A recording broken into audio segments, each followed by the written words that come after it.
Abdullah, Hosana bagi Nabi Muhammad di tempat yang maha tinggi, Hosana bagi Nabi Muhammad di tempat yang maha tinggi. Allahumma sholli wa sallim wa barik ala nabiyina Muhammadin wa ala alihi wa ashabihi ajmain. Subhana rabbika rabbil izzati amma yasifun, wassalamun alal mursalin walhamdulillahi rabbil alamin. Khususan ila ruhi wal jasadi, air kehidupan, ya Allah berikanlah kelembutan hatinya. Al-Fatihah. A'udzubillahi minasyaitonir rajim. Bismillahirrahmanirrahim. Sekarang dan selamanya dalam Yesus kita bersaudara, dalam Yesus ada sukacita, dalam Yesus ada sukacita.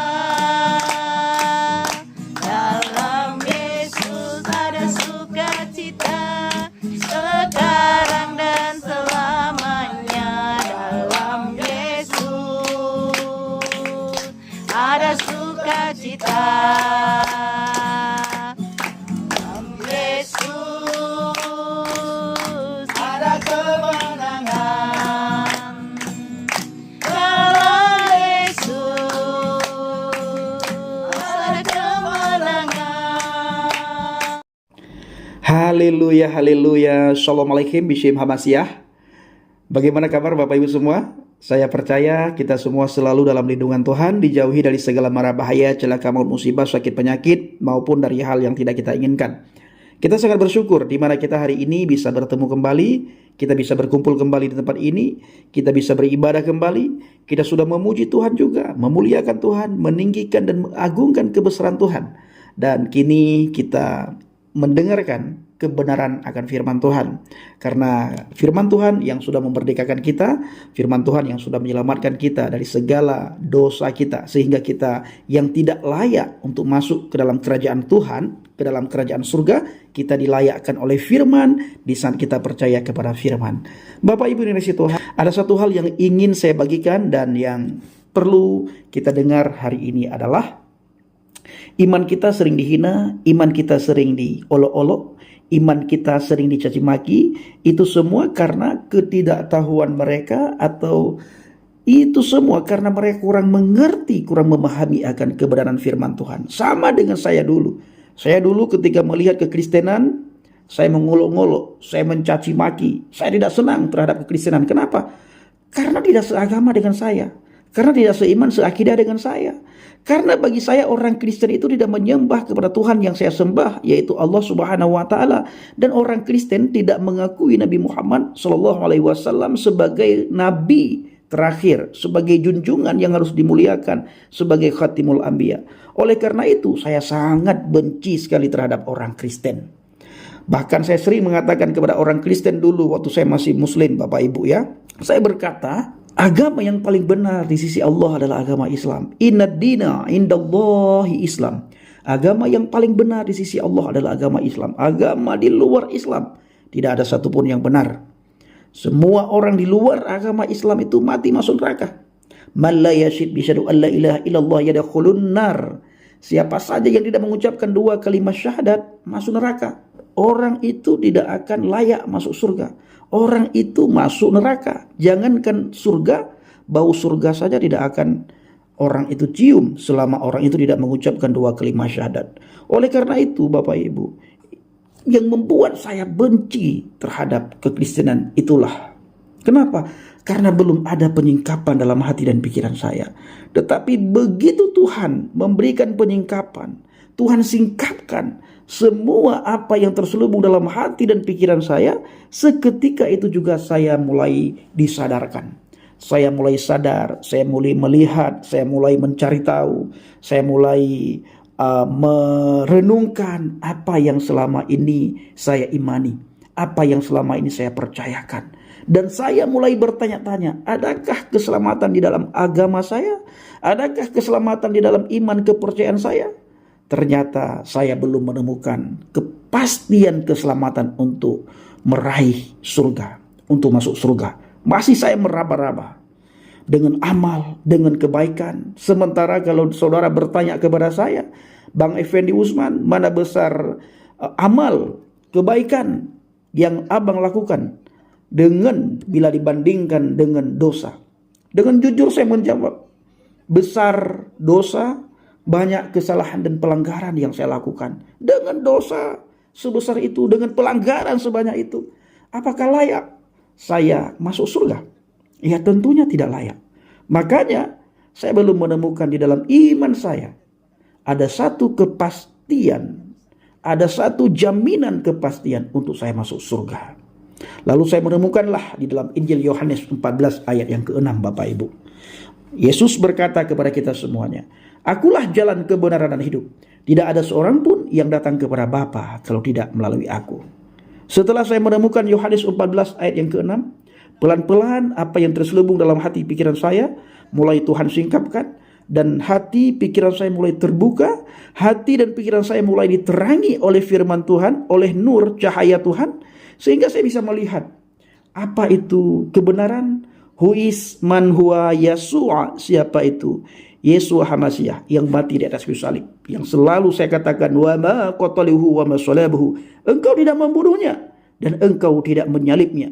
Yang engkau bunuh dan yang engkau salib adalah orang yang diserupakan. Sekalipun saya tidak tahu siapa yang diserupakan oleh Allah di atas, yang mati di atas kayu salib itu. Benarkah si A, benarkah si B, benarkah si C? Ternyata tidak ada satu manusia pun di kalangan iman agama kepercayaan saya yang dulu yang mengetahui siapa yang mati di atas kayu salib itu. Makanya ketika kita mendengar para ustadz khutbah, ceramah, pidato, di antara para mereka itu saling bertentangan satu ustadz dengan ustadz yang lain. Ustadz ini mengatakan si A yang diserupakan, ustadz lain mengatakan si B, ustadz lain lagi mengatakan si C. Artinya belum ada satu kesepakatan mengenai siapa orang yang diserupakan itu. Maksudnya adalah siapa nama orang yang diserupakan itu. Nah, Bapak Ibu yang dikasihi Tuhan, kali ini kita akan belajar mengenai Lukas 2. Saya ambil dari ayat 8. Dan nanti kita akan melihat kemana firman Tuhan membawa kita, dan bagaimana firman Tuhan ini memberikan keterangan kepada kita, mencerahkan kita. Kita sering sekali mendengar bahwa di mana iman kita diejek, dihina, gara-gara kita percaya kepada Yesus Kristus sebagai Tuhan dan Juru Selamat. Hinaan mereka itu begitu keji sekali kepada kita orang Kristen terhadap firman Tuhan, terutama sekali terhadap Yesus Kristus. Itu menjadi ulokan mereka yang sangat luar biasa terhadap iman kita. Kita patut bersyukur juga Bapak Ibu, karena kita merayakan hari kelahiran Yesus Kristus itu dikarenakan dia masih hidup. Dan sangat tidak layak apabila kita melakukan perayaan di mana orang yang kita rayakan hari ulang tahunnya, orang tersebut sudah meninggal. Ini sangat tidak masuk akal. Rata-rata dan di mana-mana dan hampir semua orang merayakan hari ulang tahun apabila orang itu masih hidup. Apabila orang itu sudah meninggal, kita tidak pernah bertemu, menjumpai di masyarakat kalau ada orang yang merayakan hari ulang tahunnya. Tidak ada. Biasanya, kebiasaan dan hampir semua, rata-rata, bahkan kalau boleh saya katakan semua orang merayakan orang yang masih hidup, bukan orang yang sudah mati dirayakan kelahirannya. Bapak Ibu perhatikan baik-baik. Judul perikopnya gembala-gembala. Di daerah itu ada gembala-gembala yang tinggal di padang menjaga kawanan ternak mereka pada waktu malam. Gembala-gembala artinya di sini bukan 1-2 gembala. Ada beberapa orang gembala yang tinggal di daerah tersebut yang dinamakan dengan padang untuk menjaga kawanan ternak mereka. Tiba-tiba berdirilah seorang malaikat Tuhan di dekat mereka, dan kemuliaan Tuhan bersinar meliputi mereka, dan mereka sangat ketakutan. Tiba-tiba di tengah para gembala itu, Bapak Ibu, berdirilah seorang malaikat Tuhan di dekat para gembala-gembala dengan tubuh kemuliaannya. Bersinar malaikat itu meliputi para gembala-gembala. Ketika para gembala-gembala itu menyadari ada sosok lain yang hadir di tengah-tengah mereka, yang berdiri di tengah-tengah mereka dengan tubuh kemuliaannya, para gembala itu merasa takut. Para gembala itu merasa khawatir. Para gembala itu merasa gelisah. Di tengah-tengah kegelisahan, ketakutan, kekhawatiran para gembala itu, lalu kata malaikat itu kepada para gembala, "Jangan takut, jangan gelisah, jangan khawatir. Sesungguhnya aku memberitakan kepadamu kesukaan besar untuk seluruh bangsa." Bapak Ibu, garis bawahi, teman-teman semuanya garis bawahi. Ya, untuk seluruh bangsa, kesukaan besar untuk seluruh bangsa. Kita sering mendengar teman-teman seberang bahwa Yesus Kristus hadir bukan untuk semua umat, bukan untuk semua bangsa, bukan untuk seluruh dunia, tetapi hanya diutus untuk Bani Israel. Kenapa diutus untuk Bani Israel? Dan kenapa mereka tidak mau berpikir, ya, tidak mau menerima untuk bangsa-bangsa? Karena bagi mereka melihat satu ayat, Bapak Ibu. Mereka melihat satu ayat, mencomot satu ayat, lalu mereka tafsirkan menurut pikirannya. Dan mereka berkata, menurut ayat yang mereka jumpai, di mana Yesus berkata, "Aku diutus hanya untuk Bani Israel," orang Israel. Nah, mereka tidak melihat lain.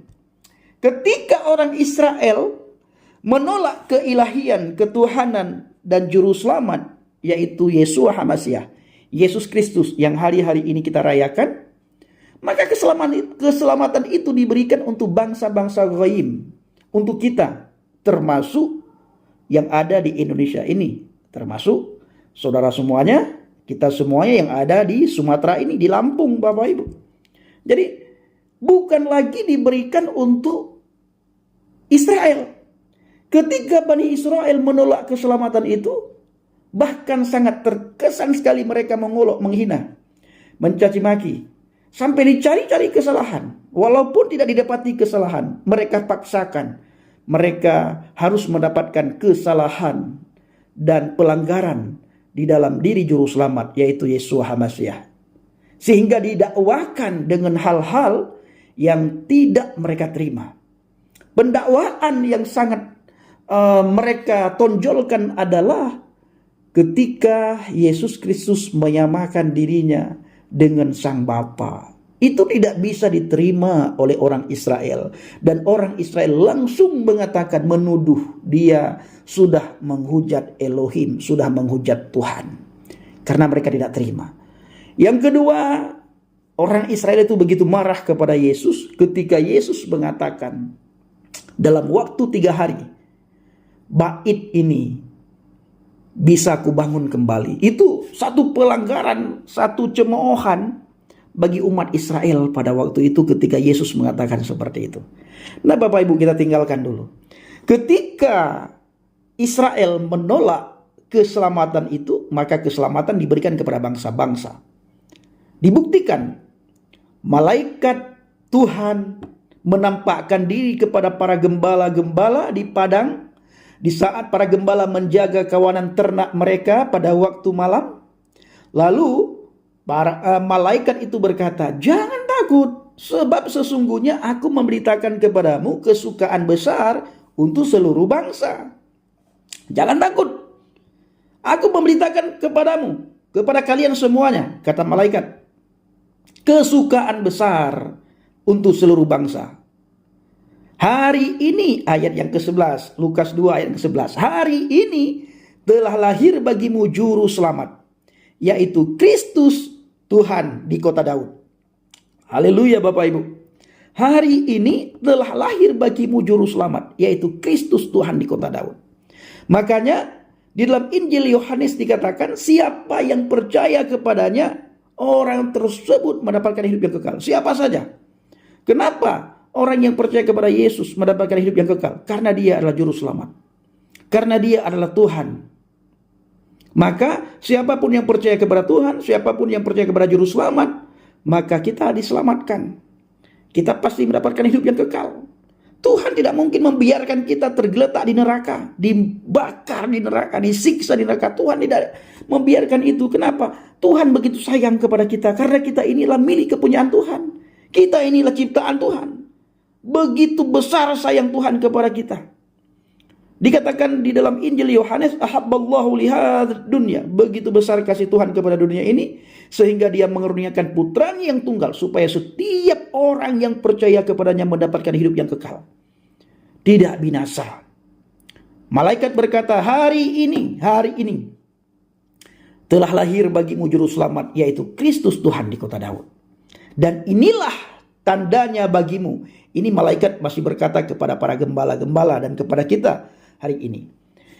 Inilah tandanya bagimu, kamu akan menjumpai seorang bayi dibungkus dengan lampin dan berbaring di dalam palungan. Dan tiba-tiba tampaklah bersama-sama dengan malaikat itu sejumlah besar bala tentara surga yang memuji Elohim. Katanya, kemuliaan bagi Elohim di tempat yang maha tinggi dan damai sejahtera di bumi di antara manusia yang berkenan kepadanya. Setelah malaikat-malaikat itu meninggalkan mereka dan kembali ke surga, gembala-gembala itu berkata seorang kepada yang lain, marilah kita pergi ke Betlehem untuk melihat apa yang terjadi di sana, seperti yang diberitakan Tuhan kepada kita. Lalu mereka cepat-cepat berangkat dan menjumpai Maria dan Yusuf dan bayi itu yang sedang berbaring di dalam palungan. Dan ketika mereka melihatnya, mereka memberitahukan apa yang telah dikatakan kepada mereka tentang anak itu, tentang anak tersebut. Dan semua orang yang mendengarnya heran tentang apa yang dikatakan gembala-gembala itu kepada mereka. Tetapi Maria menyimpan segala perkara itu di dalam hatinya dan merenungkannya. Maka kembalilah gembala-gembala itu sambil memuji dan memuliakan Elohim karena segala sesuatu yang mereka dengar dan mereka lihat semuanya sesuai dengan apa yang telah dikatakan kepada mereka. Jadi Bapak Ibu, betapa heran dan takjubnya para gembala-gembala itu setelah mereka bertemu dengan Maria dan Yusuf dan melihat apa yang dikatakan, yang disampaikan oleh malaikat Tuhan. Di saat malaikat Tuhan menjumpai gembala-gembala itu di padang gurun. Ya. Yang dulunya mereka seolah-olah dalam hati mereka, mungkin enggak ya? Mungkin enggak ya? Ayo kita pergi ke sana, kita buktikan. Benarkah yang disampaikan oleh malaikat? Atau kabar hoak yang disampaikan oleh malaikat? Mereka membuktikan tentang apa yang mereka dengar dari seorang malaikat Tuhan di saat malaikat Tuhan bertemu dengan mereka di padang gurun di saat para gembala-gembala itu lagi memelihara domba-dombanya.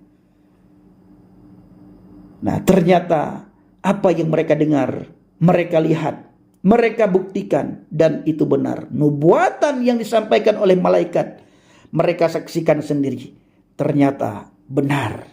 Saudaraku yang dikasihi Tuhan, jangan ada satupun di antara kita yang lari daripada kebenaran. Semua apa yang tertulis dalam Alkitab semua tergenapi, baik penyampaian dari malaikat maupun penyampaian daripada nabi di saat di dalam kitab Perjanjian Lama tentang kelahiran juru selamat. Jadi semuanya terbukti, tidak ada satupun yang tidak terbukti. Itu berasal dari Tuhan. Kalau bukan berasal dari Tuhan, pasti tidak terbukti, Bapak Ibu. Terbukti karena itu semua berasal dari Tuhan. Kalau bukan berasal dari Tuhan, semua nubuatan itu tidak ada yang benar. Tidak ada satupun yang terbukti. Terima kasih. Kiranya hari-hari ini menjadi hari yang membuat kita bahagia, yang membuat kita sukacita. Dikarenakan hari ini Juru Selamat telah lahir di dalam diri kita, di dalam hati kita, bahkan sudah besar di dalam hati kita. Kita patut bersyukur, kita membawa berita, membawa kabar gembira ini ke seluruh dunia. Apalagi ini adalah zaman internet, media sosial. Mari kita memberitakan Injil, kita pergunakan medsos dengan benar, dengan baik. Kita anak Tuhan, kita para pendeta, gembala, penginjil, mari kita pergunakan itu semua untuk kemuliaan bagi nama Tuhan. Supaya semua orang mendengarkan kabar baik, mendengarkan kabar sukacita, mendengarkan kabar tentang kelahiran seorang juru selamat untuk umat manusia di seluruh bumi. Ya, sebagaimana dikatakan oleh malaikat di saat malaikat bertemu dengan para gembala-gembala. Malaikat berkata, jangan takut sebab sesungguhnya aku memberitakan kepadamu kesukaan besar untuk seluruh bangsa. Terima kasih. Ya, puji Tuhan kita sudah selesai beribadah. Nah, inilah tempat ibadah yang apa tadi Bapak bilang ya? Gubuk apa namanya tadi? Istana gubuk. Nah, ini hamba Tuhannya. Nah, ini teman saya Pak Mansur, seorang penginjil yang dipakai Tuhan secara luar biasa.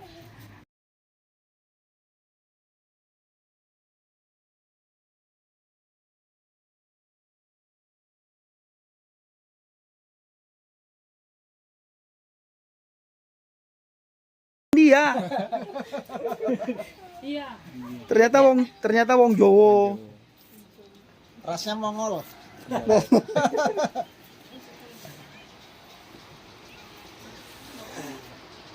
Nah, kita lihat makanan dulu ya. Nah, ini dia. Nah, ini si Mbah. Dadah Mbah. Ya, Ibu.